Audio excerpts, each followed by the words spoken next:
So, you're welcome. You're welcome onto my channel today, and it gives me great joy to observe you having this video. I'm Dr. Olayinka Conley. I'm a lecturer in the university.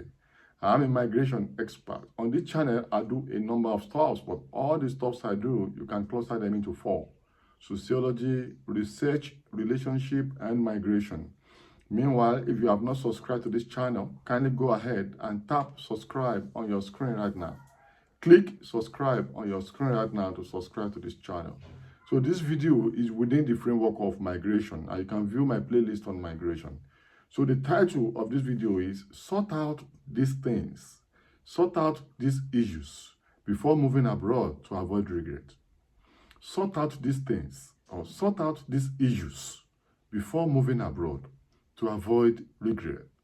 This video you need to view to the end to fully understand the issues you have to sort out before moving abroad.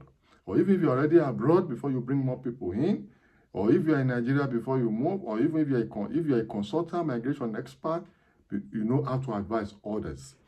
So these issues, and be aware that please, I'm not trying to discourage anyone from moving abroad.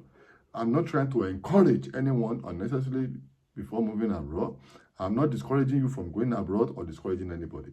I just want to build capacity so that you move abroad without tears. I'm not pushing anybody abroad unnecessarily. My own is to build capacity. Number one is you have to sort out your professional status. You must understand your current professional status and what your professional status will be when you get abroad. Because many people would think that maybe because they are medical doctors, they are lawyers, or they operate within STEM, science, technology, engineering, and mathematics. They think when they get abroad too, they can go into that.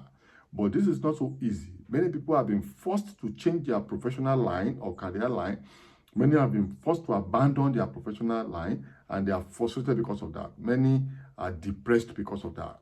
You have to be aware, are you going to be able to continue your professional line when we get there? Or are you ready to abandon that professional line to just get a job to pay your bills? So you have to really sort out these professional issues or career issues. What is your status here? And what status do you want to build? Are you sure your movement abroad will allow you in that country you are going to be able to continue in that professional line? Many people write, conversion exams, take a lot of professional interventions abroad. It just did not work for them. And many of them are regretting ending up in factory or just random jobs there, even though they left high professional level back in their country.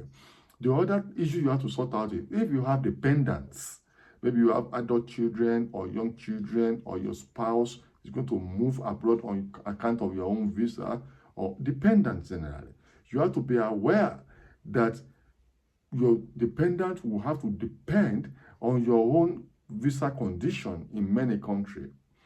If you are going as a student, your wife or your husband may have to be conditioned or constrained by the terms of your own visa.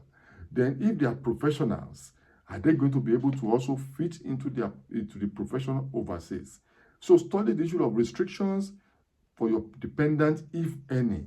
If none, fine. But I know some countries, the restrictions on your visa, if there is any, or your permit may affect your dependent. Is your dependent also an adult or a child? And how will your staying on your own visa affect them as children or as adults? So you have to sort out this issue. Do your research and find out. This is usually a major problem for many. The third one is child training, socialization of children. Even what we are experiencing now in many parts of the world, in Africa, in Asia, is people abroad sending their children back home to Africa, Asia, or third world countries because they just discovered that the kind of training, socialization, values, morals they want to build into their children are not possible overseas. You have to settle it. Sometimes the way you discipline your children in your home country may not be applicable here overseas.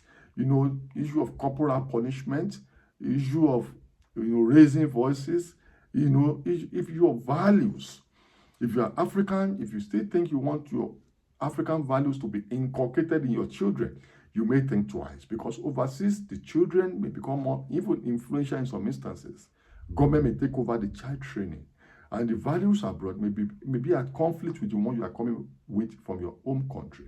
So you have to think about child socialization, training of children overseas. Are you sure you are able to allow your children to be indoctrinated, quote and unquote, or to imbibe values overseas different from the one you prefer back home? This is usually a cause of vexation and frustration among many immigrants. So you have to sort of, don't forget, I said there are people in Africa, in Asia, in developing countries who are children of migrants. Some of them sent back because their parents just find it difficult to allow their children to be trained within those societies. So settle the issue of child training, African value, Asian value, value of Latin America, the values that you were socialized into. Are you ready to let go so that your children will not be socialized into the same value? Because when you go abroad, your children will normally, ordinarily, take foreign values. Are you ready for that? Why they jettison your own value? The issue of culture shock also. If you are very traditional, if you are somebody that is not open culturally, that may be a problem. It's another issue. So think about your religious belief, traditional beliefs, cultural beliefs in your home country. Totally may be different from what you're going to see abroad. Prepare for culture shock, profound psychological and social discomfort on the account of being exposed to foreign and strange culture, strange quote and unquote in our place. No culture is bad, but be prepared that you will see cultures that are totally different from yours and that may make you uncomfortable. So open your mind to receive any culture that you find. Then number 5, think about strict laws and legal systems overseas. Some of the permissive, social system or legal systems in your home country may not be acceptable abroad. There are people, small things you call small, trivial, have taken them to prison overseas. Some of them face criminal charges, litigation, things that they think are just normal in their home country.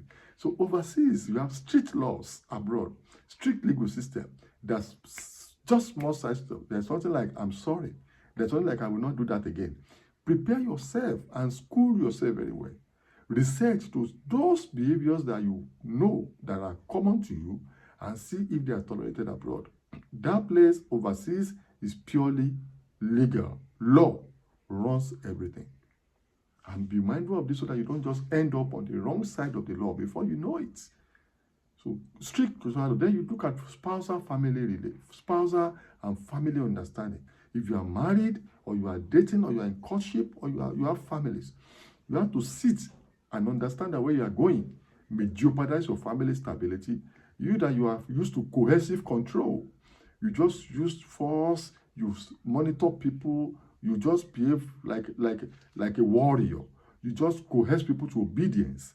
Your wife, your husband, power may change hand when you go overseas. I've done videos on this before. May change hand. You have people having marital breakdown, gender-based violence, divorce. Marriages that were working back home suddenly scattered abroad. So you have to understand, you and your spouse, your family, that are you prepared for the changes that may happen overseas in terms of your family organization? The two of you may have to work, who stays with children.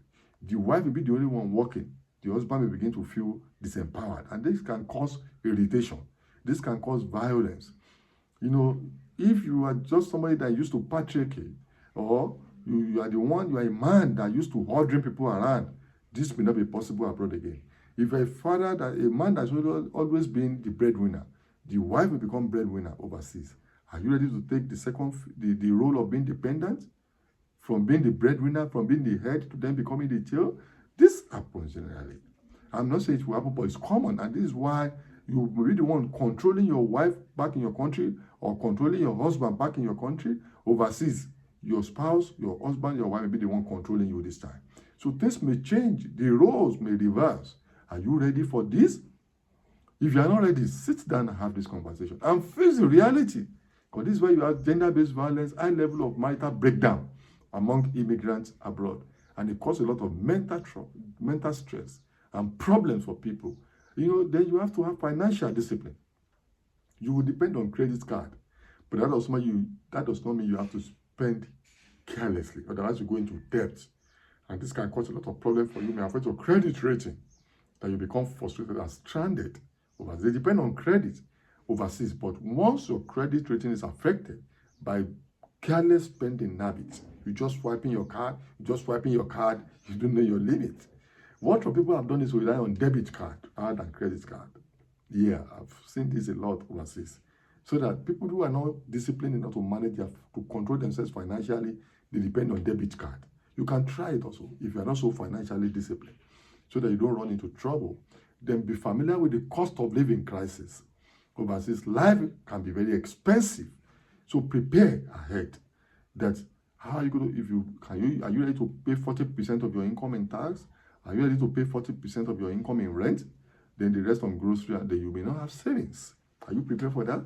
If you're in your country, you are used to savings. Are you ready for little or no savings? You just spend all your money on bills and taxes. Life is very expensive overseas. So prepare, juggle things around, do research about accommodation, rent, and other bills overseas, so that you are prepared. It doesn't mean you should not travel. It just means you must have advanced strategy and information to guide you.